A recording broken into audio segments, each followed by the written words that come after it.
தான் மனிதநேயத்தின் அடிப்படை. ஆகவே எவன் ஆளுகிறான் என்பது அல்ல, எவன் ஆள வேண்டும் என்பதல்ல, ஜனநாயகம் ஆள வேண்டும், மனிதநேயம் ஆள வேண்டும். தமிழன் நாடாள வேண்டும் என்பதற்காக சாதி வெறியர்கள் நாடாள வேண்டும் என்று நாம் அனுமதிக்க முடியுமா? தமிழன் நாடாள வேண்டும் என்பதற்காக மதவெறியர்கள் நாடாள வேண்டும் என்று நாம் அனுமதிக்க முடியுமா? தமிழன் யார்?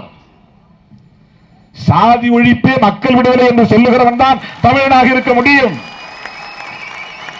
சாதியை பற்றி பேச மாட்டானாம், தமிழை பற்றி மட்டும் பேசுவானாம், அவன் தமிழ் தேசியவாதியாம்.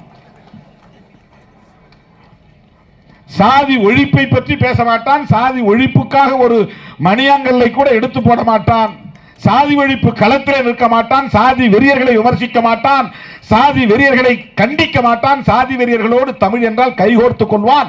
அவன் எப்படி தமிழ் தேசியவாதியாக இருக்க முடியும்? அவன் தமிழ் தேசத்திற்கு துரோகி. சாதி